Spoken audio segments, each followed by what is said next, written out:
and welcome to today's presentation on stories of hope and resilience after suicide. I'm Mary and an AARP volunteer.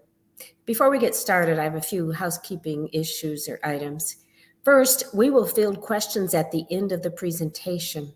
However, during the presentation, if you do have any questions, we ask you put them in the comment section of either Facebook or YouTube, whichever medium you're using. And we'll be sure to field all the questions at the end or any additional ones you might have at that time. Second, if you have any technical issues, such as audio or visual, we suggest that you hit the refresh button. That can be found up. It's a open circle, if you will, with an arrow at the end up near your browser. And we suggest that you hit that in case you have any issues at all technically, and that could help. Third, if you are interested in other events like these, and you can find those at our website, aarpmi.org/events, for other events and presentations that AARP will be sponsoring, and be sure to check those out. Okay, now I'd like to introduce our presenters for today. Megan Scott.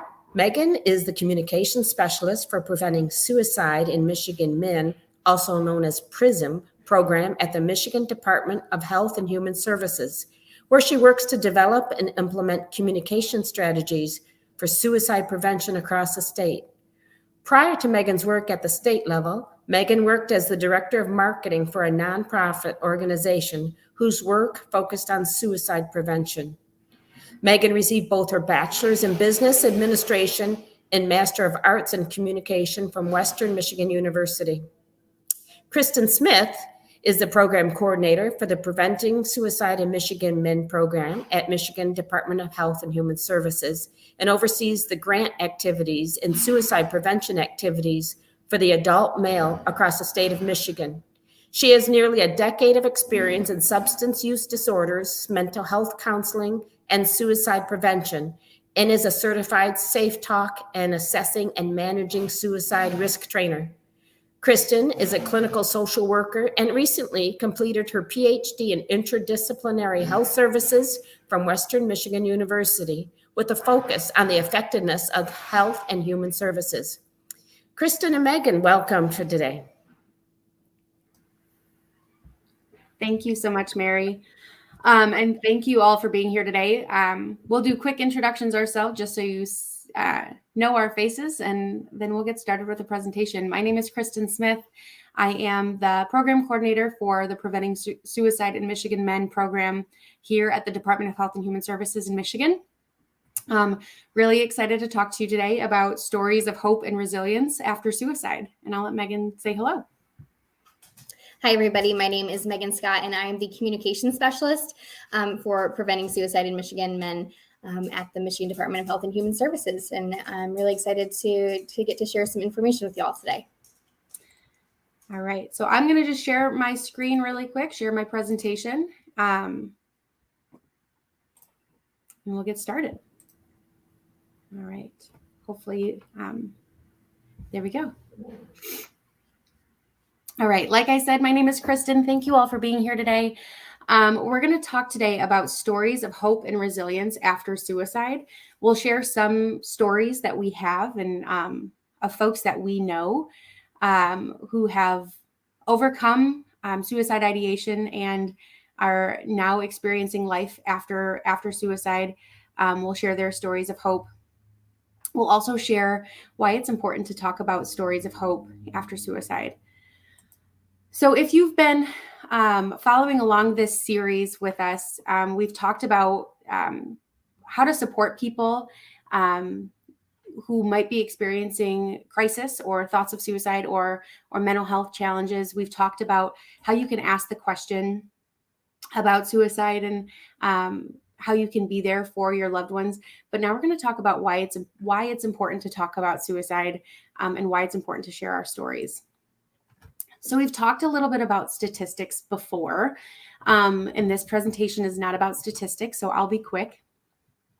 It's important to talk about suicide because suicide teeters between the 12th and 10th leading cause of death here in Michigan. And that's the overall cause of death. That's not for specific age ranges or genders. So that's the overall 12th leading cause of death in Michigan. 70% of communities reported that they did not feel they had enough mental health providers to serve residents in 2021. So, and that's according to federal guidelines, right? There are guidelines that say we should have X number of mental health providers for folks in their communities. So people aren't getting the services and the care that they need or that they desire when they're facing a mental health or suicide crisis. And so that's why it's really important to talk about suicide with our loved ones so that we can find other ways to connect with them.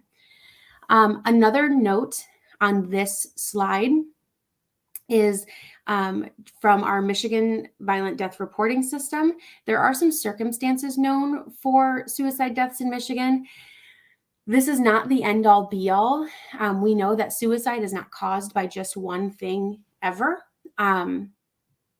So don't take this and say, if you have a mental health problem, you're at higher risk. I just wanted folks to know that there are lots of circumstances known for suicide deaths. And we're going to talk a little bit about these risks, but also the ways that we can protect ourselves and each other if we might be thinking of suicide. To name a couple here, a lot of these are related to our loss of connection with loved ones. So we'll go to our protective factors page next. So there are individual, relationship, community, and societal protective factors that keep people safe from suicide. We're going to talk about the ones in bold here today. But there are tons of protective factors that help people stay safe when they're thinking about suicide or in a mental health crisis. One is effective coping skills, which we talked about in a previous webinar, making sure that we have a toolbox of coping and problem solving skills so that when we're faced with a crisis, we know what to do. Another individual protective factor is finding our reasons for living. So we want to remember our family, our friends, any pets that we have. What are the things that keep us living? Maybe it's that we're really connected to hobbies or cultural groups. And then another individual protective factor is that strong sense of cultural identity. Some relationship protective factors, making sure that we seek support from our partners, friends, and our families, because feeling connected to others is one of the number one protective factors. So I used to say, or I still say, but when I was working for a coalition, I would say connection fuels prevention. We need connection to prevent suicide. There are community protective factors like feeling connected to our school, our community, other social institutions. So we'll talk about how storytelling helps keep us connected to those communities. Additionally, availability of consistent and high quality physical and behavioral health care. This is one of those systems protective factors that we're not going to address today, but keep in mind that not every community has the same access. So we'll talk a little bit about that later when we talk about what to do and how to get connected. But having that availability is is a huge protective factor. And then we also have societal protective factors like reduced access to lethal means for people at risk. So we know that firearms are a very lethal means of suicide.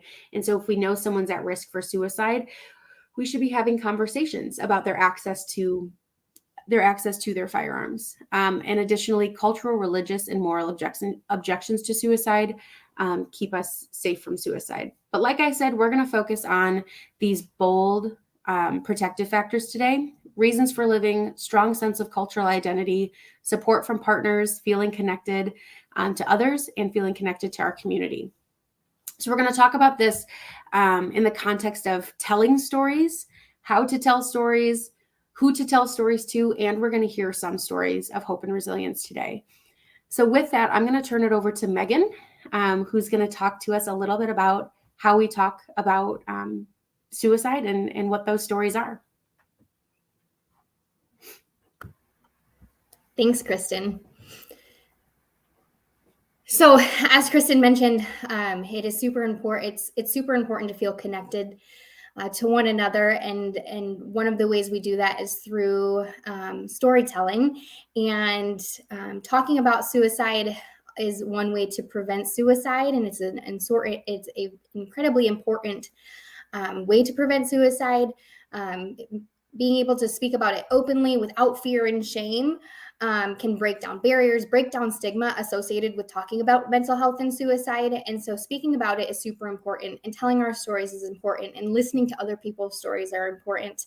But how we do that does matter, because these conversations can be either helpful or they can be harmful. On the screen, you can see some different ways that they can either be helpful or harmful. Stories can encourage hope, or they can discourage help seeking based on how you frame your story and frame the way we're talking about suicide. It can celebrate life, or it can romanticize death. And we certainly want to celebrate life. And it can help people understand that suicide is preventable and that mental illnesses are treatable, and or it can reinforce these inaccurate beliefs that exist, that nothing can be done. And so we really want to make sure that we are not only telling our stories, but doing it in a way that that encourages help seeking and promotes hope and resilience. Next slide, Kristen. So one of the ways that we can do that when we storytell is using a positive narrative. And when I say positive narrative, I don't mean that everything in our story is going to be happy. We are talking about things that are really heavy and not happy. So when I say positive narrative, that's not what I mean. Instead, I mean that the way we frame our stories and our messages to others should be framed in such a way that people know that there are actions that people can take to prevent suicide. Prevention works. Resilience and recovery are possible. There are effective services and programs out there that people can utilize to get help. There are several ways that help is available, and something that's super important is that they're not alone. And so that's what storytelling can do for us, and connecting with one another can do for us, is making sure that people know that they are not alone, and that what they're going through is not uncommon, but that there is hope and help and healing available to them, and that other people have been where they're at, and or that other people have been where you are at, and that you can get through it on the other side, and that there is another side. And so hope is something that is incredibly powerful in the healing process, and hope is what keeps us moving forward, right? So that's why when I say positive narrative, I mean that the way that we tell our story just needs to be framed in such a way that it focuses on the fact that there is a positive outcome, and that there is help available, and encourage folks to reach out and to seek that help that they need if they're struggling. Next slide.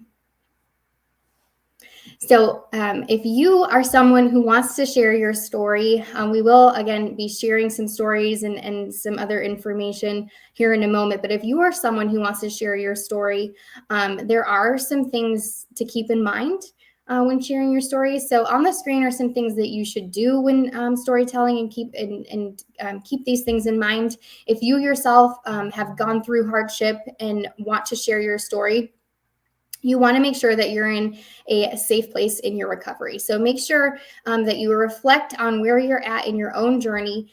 And as a general guideline, you want to wait about a year or so, but also this is an individualized thing. So I'd encourage you to seek counseling for whatever it is that you've been through, and make sure that when you're ready to tell your story, that you do some reflecting and make sure that it's safe for you.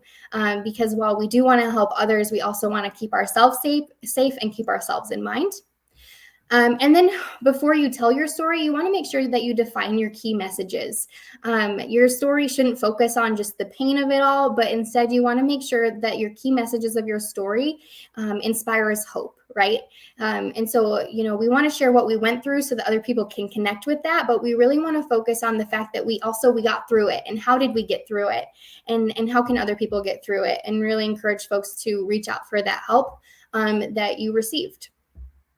You want to emphasize the journey. Don't focus solely on the suicide attempt or suicide loss that you went through, or whatever hardship it is that you're experiencing, because these storytelling tips can be translated to different hardships that we go through in our lives, right? You want to include the full range of experience, before and after, positive and negative. And you want to really emphasize how far you've come, right? Again, that positive narrative. You want to consider your audience when you're giving these messages. So whether it's talking to students or clinicians, and tailor your remarks accordingly based on who you're speaking to. So again, those key messages are still going to be there, but making sure that we tailor to suit our audience. And then also practice sharing your story, because practice it maybe alone or with someone trusted the first time, because sharing your story might bring up certain emotions, and you just want to make sure that you truly are comfortable and in a place where you can do so. And so practicing can be a super powerful tool, like always. And again, going back to those key messages, making sure that one of those key messages is sending the message that help is available. And then one of the resources that I have down in here is the 988 Suicide and Crisis Lifeline. If you or someone you know is struggling with any kind of crisis or suicide ideation, all you have to do is dial 988 and call 988. And that is the the National Suicide Prevention Lifeline number is still active, but 988 is that new 3-digit number, much easier to remember. So making sure that people have access to free resources such as that is super important at the end of your story, or if you share your story in writing, making sure you end with that resource to make sure that people, once they hear your story, it might bring things up in them and they might need someone to talk to. So sharing resources at the end is super important. Next slide. And as well as the things that we want to make sure we do when storytelling, there are also things we want to avoid when storytelling. And so we want to, when talking about suicide, we want to avoid using the word commit. Commit perpetuates stigma, because typically when we use the word commit, we're speaking of crime and things of that nature. So instead, the preferred terms when speaking about suicide is took his or her life, died by suicide, ended one's life. Again, a similar aspect in language that we use is don't refer to suicide as successful or unsuccessful or failed attempt. Suicide is not something that people have success or not at. Instead, we want to go back to those terms from the first bullet, and someone either attempted suicide or they died by suicide. And again, that word failed is the one that we're avoiding, because you don't pass or fail. You've attempted suicide or you've died by suicide. So there's just some stigmatizing language we want to stay away from. And so those are some simple tips for avoiding when storytelling. We also want to avoid sharing lethal means or method unless your story would be incomplete without it. Sharing details of location, method, things of that nature with suicide can cause contagion.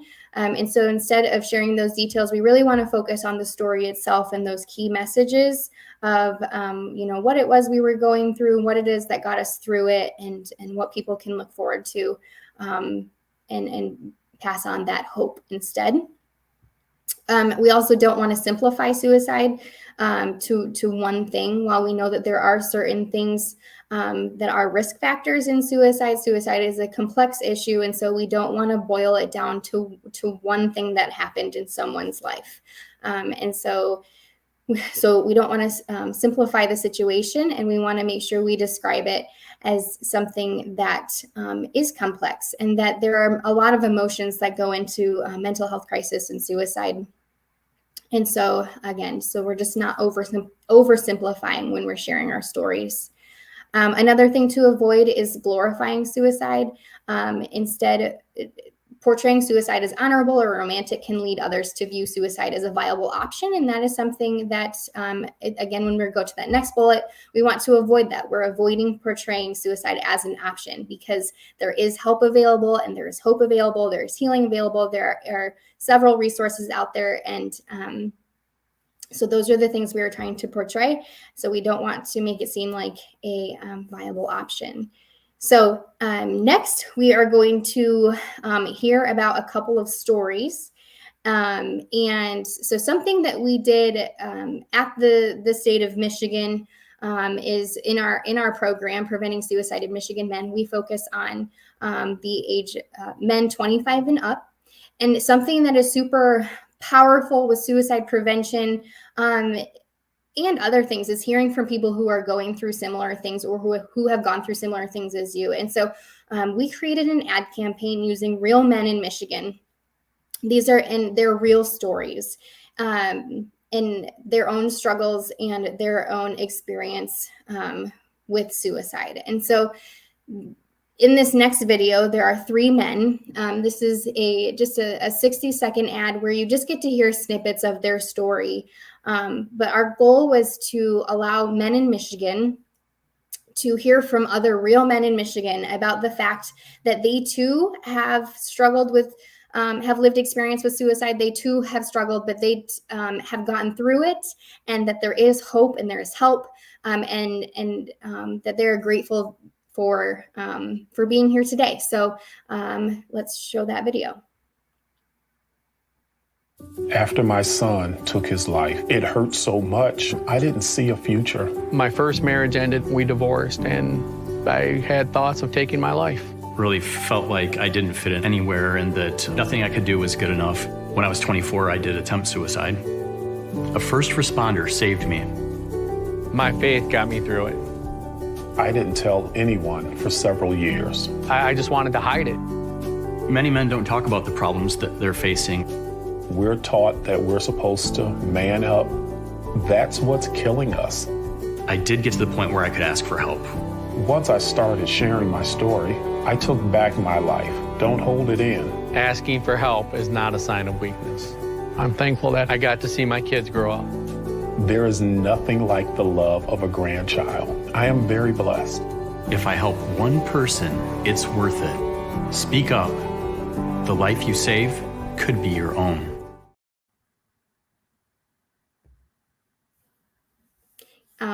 So that video, again, each of these men have their own stories and, longer version of their stories, but they all have something in common. And that is that they all experienced those thoughts of suicide. They all at one point wanted to, were in a lot of pain, and they experienced a lot of pain, and they wanted to take their own life, but they all had help in some way. And they all, are grateful to be here today and are grateful to have gotten through it. And so this campaign and these men who participated in this and sharing their stories encourage everyone who is struggling to speak up.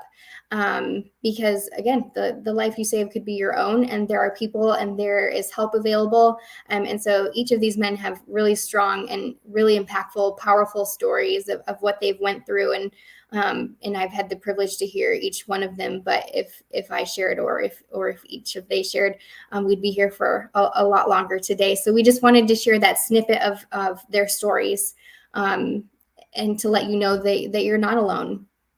And that, there are people right here in Michigan who have been where you are, or maybe you have a loved one who is going through something. And there are people who have also been there, and that there is hope, and that you can get through this experience. So another story, Kristen, if you want to go to the next slide, something else I'll talk about, another place that you can go to read people's stories is the American Foundation for Suicide Prevention.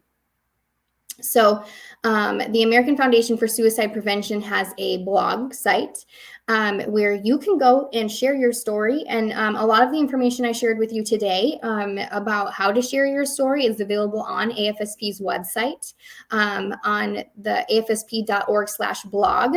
I've pulled up just a story that I found super powerful. And this person, her name is Melanie, and she experienced, she's someone who you would know. She's a wife, a mom, a daughter, a sister. And she experienced some hard times, and she was diagnosed with bipolar disorder, and she is a suicide attempt survivor. And after she attempted suicide, she got help, and she went through counseling. And afterwards, she wanted to share her story, but at the same time, she was afraid to tell people about her suicide attempt because there is a lot of stigma that exists. And she grew up hearing things about suicide that perpetuate stigma, and that made her fearful to share her story. So through years of counseling and help, she did make it through her journey. And eventually she found her local chapter of AFSP, and she heard other people's stories. And when she sat down and she heard other people's stories, she realized that she wasn't alone. And there was so much power in hearing that even though that story might not be the exact same as hers, that it is similar, and that we all, and that we go through similar experiences in life, and that she was not the only one to have an experience where she attempted suicide, or where she wanted to take her own life. And she was grateful she got through it. And she was also grateful to know that she wasn't alone in this experience, and that there were other people who had been where she was at and who were also on their recovery journey. And so she, through hearing other people's stories, had the courage to then share her own. And so now she shares her own story through AFSP, and she's also shared it on AFSP's blog's website. And so again, just the power of hearing from other people and the power of telling our own stories makes it so that people know they're not alone. We can connect with others. We can connect with resources. And then we can encourage people to seek help. And that connection aspect is just so important. And so this is just one example on AFSP's blog website that you can go to. So I'd encourage anyone who feels alone or feels like they wants to hear from other people to go to AFSP's website but don't know who to talk to, maybe, and read through some of those stories. Or maybe you want to share your own story. You can do that as well, because we know how powerful that can be. And so with that, I will pass it back to Kristen. I know she's got another great resource to share with you all. Hi, everyone. So sorry for the screen glitch that you might have just seen. I was trying to navigate multiple screens and forgot that I was sharing mine. So, and thank you, Megan, for sharing about how we talk about suicide and some stories of hope and resilience. That video that you watched, we're very proud of it.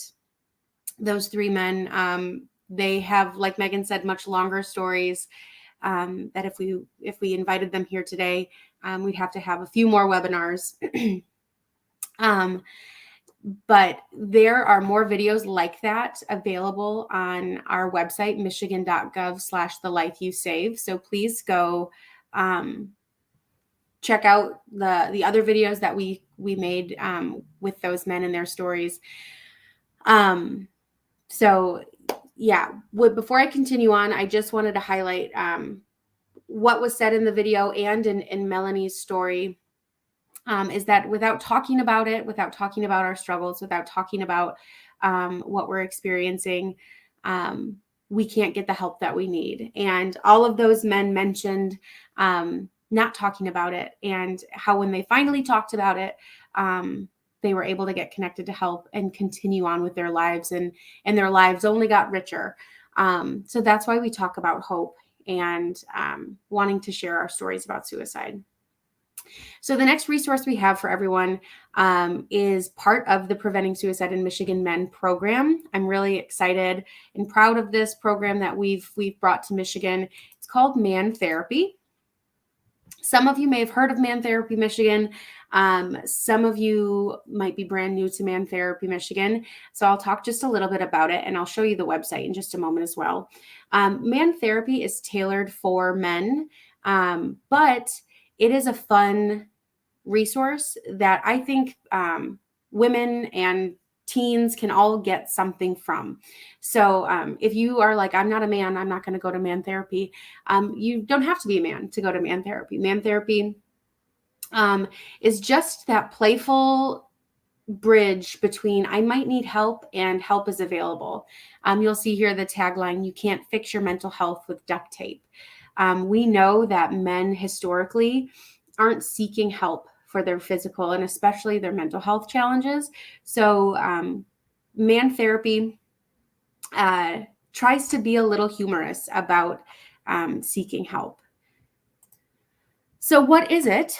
Man therapy is reshaping the conversation about men's mental health and suicide by using stories of hope and resilience and recovery, like we've been talking about today, right? Stories of hope and resilience really help us to change the conversation about suicide. I think a lot of us, when we hear the word suicide, we think big, scary topic, don't want to touch it. But it's not this big, scary topic, and it does impact all of us in some way. And so if we talk about our stories of hope and resilience and recovery, we can change the conversation. We can really reduce stigma related to suicide. So man therapy uses stories of hope and resilience and recovery coupled with humor. And I'll show you the site in just a second, and you'll get it, to tackle the issue of mental health and suicide. So the way man therapy uses humor is you'll be greeted when you go to mantherapy.org. You'll be greeted by a fictional psychologist named Rich Mahogany, Dr. Rich Mahogany. He's very Ron Swanson meets Ron Burgundy.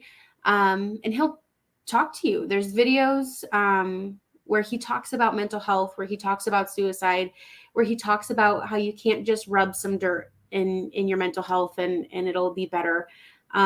He'll walk you through a 20-point head inspection. That's really, akin to an oil change. And he'll ask you questions like, how do you deal with anger, or what makes you sad? And how do you cope? And do you use substances?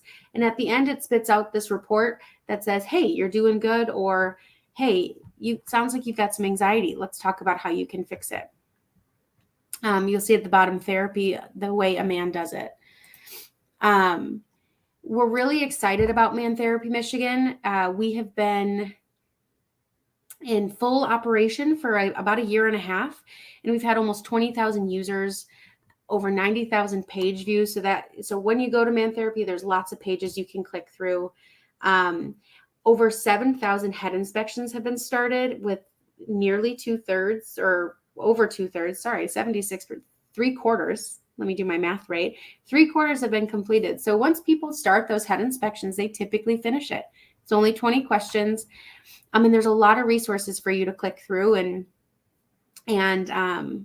click around. So there is a link in the chat, or in your chat, in your comments, there's a link. So I encourage you to go explore on your own.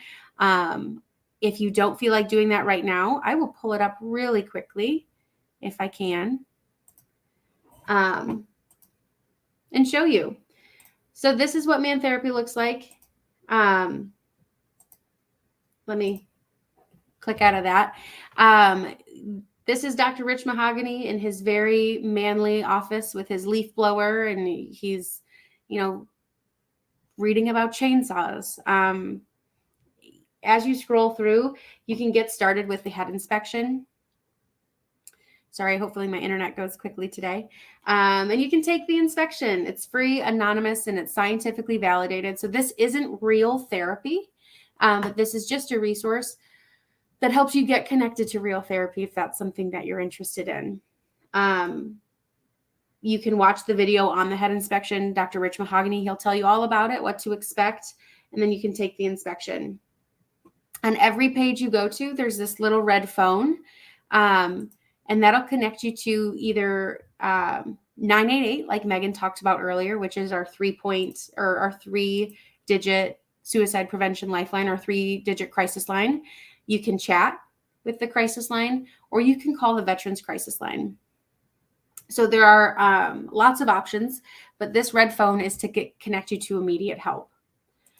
You can navigate to other pages if you're worried about someone else. I know some of us here today aren't worried about ourselves, but we're worried about someone else. So Man Therapy gives us the opportunity to learn about how we can connect and support others. Another quote, a man's engine can occasionally overheat. Let's pop the hood. So we're taking this concept of therapy and help-seeking behavior and healing, and we're making it accessible to people who might not reach for help on their own. There's ways that you can get involved on the page. And then there's resources. Because Man Therapy is licensed for the state of Michigan, we have resources available. If you live in the Thumb, there are specific resources for you here because the Thumb community or the Thumb region also licensed it themselves. But you can go find resources in your region. You can find resources on anxiety, difficult transitions. If you live in South Central Michigan or Southwest Michigan, maybe you're in Kalamazoo, maybe you're in, sorry, that keeps popping up. Maybe you're in Detroit and you want to get some resources for Southeast Michigan. So Man Therapy is this really awesome resource that we have in the state of Michigan, and I would love to drive traffic to. And it's just that link in the chain. It's that vital link between I think I might need help, or I want to hear from others who also needed help, and help is available. So I think I have just a couple more about Man Therapy and then we'll wrap it up. So again, because we have Man Therapy licensed for Michigan, we have a lot of resources related to Man Therapy here. We have a whole team of people that are keeping Man Therapy running. It's not me and Megan. It's a whole nother team of people. You can email mantherapymi@gmail.com to get involved. Maybe you want to see it in your community. Maybe you want to get some high touch items. We've got koozies, we've got coffee mugs, we've got stickers, we've got posters. Or maybe you just want to learn more about the platform. You can go to the website like I just showed you, and you can also follow Man Therapy Michigan on Facebook and Twitter. They'll post updates and resources often for you to take a look at. So if we want to bring Megan back, we've got just a quick summary of what we talked about today. And I'll let Megan talk in just a second, but I want to just reiterate the fact that, we've talked a lot about suicide in this series with AARP. And like I said, suicide can feel like a big, scary topic if you're not ready to talk about it or you haven't talked about it before. But sharing our stories and sharing our stories safely actually increases our connection, improves our resilience, and provides protection from and safety from suicide. So I'll let Megan jump off mute and share because she's got a ton to say as well. Yeah, so just to reiterate, talking about suicide is super important. It's a super important prevention tactic for suicide is to speak about it, because the more we talk about it, we break down the stigma that exists with suicide, and talking about suicide encourages others who might be thinking about suicide to talk about it too and to seek that help that they need. So again, talking about suicide and mental health is super important. And so I just want to encourage you all to do that. And maybe you're not the one who is thinking about suicide. Maybe you're not the one who's struggling with your mental health, but you know someone who is. You bringing up that conversation can encourage them to help too, and can create a safe space. So even if you yourself are not struggling, know that people around you might be, and that if you talk about suicide and talk about mental health and use some of the strategies that I mentioned earlier, you can break that stigma down, and you can make people feel comfortable talking about suicide and their own struggles as well. So we should be talking about mental health. We should be talking about suicide. But again, how we talk about it matters. And so making sure that people know that help's available, right? And using that positive narrative, that positive framing of our stories. And again, there's a lot of resources out there where people share their stories. So if you need to hear from other people, visit that AFSP website and read other people's blogs. There's also lost survivor support groups across the state that maybe you'd want to look into, things of that nature, because connecting with others is just super important. And I will hand it back to Kristen before we take questions. Oh, you're on mute, Kristen. I made sure to mute myself while you were talking and then totally forgot. Not to continue to reiterate the same things over and over, but we want to make sure that this webinar today encouraged you all to talk a little bit more about suicide if you haven't yet. Sharing our stories is important. Connecting with others who have stories is important. And if you're not quite ready to do that, the resources that we share today have lots of other people who have already shared their stories. So I hope that gives you a little bit more encouragement to start talking about suicide. We'll end with, if there are any questions, and our emails are here, you're welcome to email either of us anytime about anything we talked about today. And we just want to thank you for your time and attention, and we'll turn it back over to Mary. Oh, thank you, Kristen and Megan, for a very good presentation on such an important topic. Really appreciate you sharing that with us. Regarding some questions, and again, I'll offer anyone to please put any questions in the comment section. We do have one question. You mentioned about talking about it be important, but if you bring it up to someone and talk about suicide, will it get it in their head? That's a great question, and that's a pretty popular myth. But it is just that, it's a myth. And so, like I mentioned earlier, talking about suicide actually makes it so that people are more comfortable asking for help and sharing their own experiences with suicide ideation and their own thoughts of suicide. And so you're not going to put it into someone's head if you talk about suicide. Instead, you're going to encourage help seeking and let them know that you are a safe space and someone that they could talk to. As long as we're talking about suicide in a non-judgmental way, right? And so if you are talking about suicide, make sure to follow those tips and make sure that people understand that it's okay, and that other people are also experiencing those same things, but there is help available, and that you are one of those people who you can talk to me, right? And so making sure that we're talking about suicide in a non-judgmental tone is super important. But no, you're not going to put it into someone's head. You are instead going to encourage them to seek help. So yeah, we want to encourage people to talk about their mental health and suicide. All right, thank you. And just to put a little extra piece on there, you're not going to put it in someone's head. Likely they already know of suicide as an option. So you're just reiterating, like Megan said, that you're a safe person to talk about that with. Interesting. Another question. You talked earlier in the presentation about waiting to talk about it when you're in I think it was safe place recovery time frame. You said about a year. Mm-hmm. How do you know when you're in that place? That's something that is super personal to each person, right? And so that's something that I would encourage each individual to speak with their own counselor or therapist about, because your comfortability, you want to make sure that it doesn't bring up certain trauma or emotions in yourself when you tell that story. And so again, that talking through that with a mental health professional to make sure that you are in that safe space yourself. And again, that practice element as well, right? So if you practice it with someone you trust first and see what that brings up in you before you talk about it with strangers or share your story on AFSP's blog or something like that. So it is kind of individual. I know AFSP did some research that found that about a year was a sweet spot for a lot of people. But again, it's very individual. I'll look to Kristen to see if she has anything to add. No, I was just going to say it's a very personal choice when you feel you're ready, and practice is always important. So before you look to a larger audience to share your story, make sure you're practicing with someone you trust or writing it down and reflecting on your own.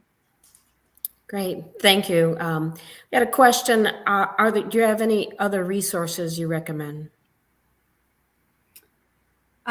So we've mentioned quite a few free resources. If we want to talk specifically about resources related to stories of hope, the MDHHS website with our ad campaign, the hashtag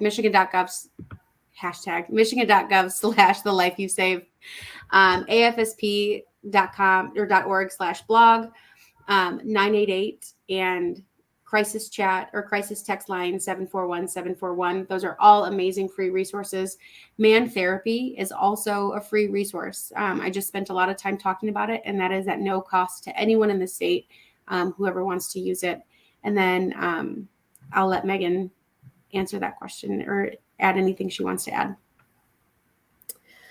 Yeah, the resources that you listed are awesome free resources for our mental health and crisis. Maybe you're in a spot where you also need to connect with other resources wherever you are in Michigan. So there's also 211 is in information referral number as well. So you can get connected to resources in your area. Maybe you need to get connected to a food bank or something like that. You don't know what's available around you, dialing 211, because we do know that having our basic needs met is a super important part of being able to take care of our mental health as well. So that's another resource I would mention. But again, that 988 crisis and lifeline number is super important to keep in your back pocket to share with others. Because those resources can also connect you to more resources. Mm-hmm. Very good. Thank you so much. Doesn't look like, think we see if we have any more questions. Anyone might have more questions? Otherwise, Megan and Kristen, do you have any final thoughts for the group here? My final thought, again, thank you so much for being here and listening and being willing to learn about something new if you haven't talked about this before. If there are any questions, comments, concerns, or you want to learn more about anything we talked about today, please don't hesitate to reach out to us. Megan and my goal for this Preventing Suicide in Michigan Men program is to change the way we in Michigan are talking about suicide so that we can lessen the stigma, lessen the burden of suicide on ourselves and others, and save lives. So thank you for having us here, and I'll let Megan wrap it up on her end. Yeah, thank you so much for having us. Like Kristen just said, we really want to change the way that we're talking about suicide and making sure that people know that it's okay to talk about. It's important to talk about, that talking about it is an important part of prevention, and that how we talk about suicide and mental health matters, and that each individual person matters, and that you're not alone. And if you are struggling, you're not alone. If you know someone who's struggling, you're not alone. And so talking about it with other people, sharing your story, listening to other people's stories is so important. And other stories do exist. You're not alone. So I hope if people took anything out of today, it's that there are people out there who are experiencing similar or the same thing as you, and they too have gotten help and made it to the other side of their struggles, and the help's available. So yeah, so thank you so much for having us, and we really appreciate it. All right, thanks so much. And I want to thank everyone for joining us today. If you're interested in seeing this again, you can find it on YouTube or Facebook. If you're interested in any future sponsored AARP upcoming events, you can visit at aarpmi.org/events and check it out for times and specific topics and events to be presented. Again, thanks everyone for joining us. Bye.